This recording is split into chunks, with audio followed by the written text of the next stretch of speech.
تھے ابو بکر ادھر آ، حضور حاضر ہوں، فرمایا جا میری انگوٹھی پہ نام لکھوا کے لا۔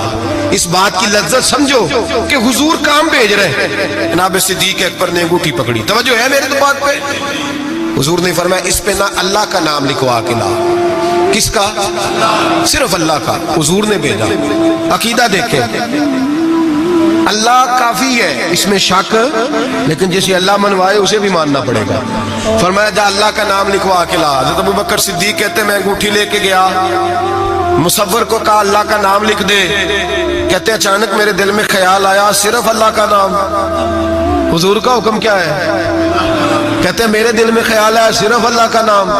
کہتے ہیں میں نے اس کو کہا میرا اللہ کا نام نہ لکھنا، ساتھ میرے مصطفیٰ کا بھی لکھ دو۔ صرف اللہ کا نہ لکھنا، حضور کا بھی لکھو۔ نبی پاک کا حکم کتنا ہے؟ اللہ کا ساتھ میرے نبی پاک کا بھی لکھو۔ حضرت ابو بکر نے 2 نام لکھوائے، فرماتے میں جب تک مسجد نبوی آیا نام 2 تھے، سارے رستے میں دیکھتے آیا اللہ اور محمد 2 نام تھے۔ جب مسجد نبوی میں انگوٹھی لا کے حضور کو پیش کی نا تو حضور نے فرمایا ادھر آنا۔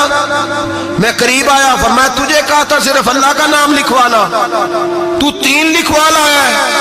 کہا حضور یہ تیسرا کہاں سے آ گیا ہے؟ تو 2 ہی لکھوائے تھے، میں 3 ہے، یہ دیکھ اللہ محمد اور ابو بکر، تو 3 نام لکھے۔ جناب صدیق اکبر کہنے لگے حضور قسم اللہ کی عزت کی، آپ کا میں نے لکھوایا، اپنا نہیں لکھوایا۔ امام رازی کی تفسیر کبیر، آپ کا لکھوایا اپنا نہیں لکھوایا۔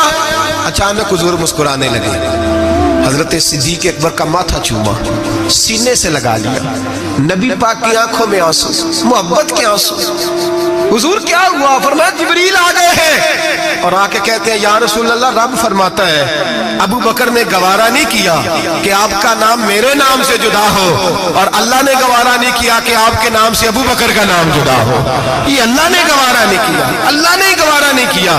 یا رسول اللہ رب فرماتا ہے آپ کا نام ابو بکر نے لکھوایا ہے اور ابو بکر کا نام اس کے رب نے لکھوا دیا ہے۔ یہ عقیدہ ہے جناب صدیق اکبر کا، یہ عقیدہ ہے جناب صدیق اکبر کا کہ ہم نبی پاک کے نام سے اللہ کا نام اور اللہ کے نام سے نبی پاک کا نام جدا کر سکتے؟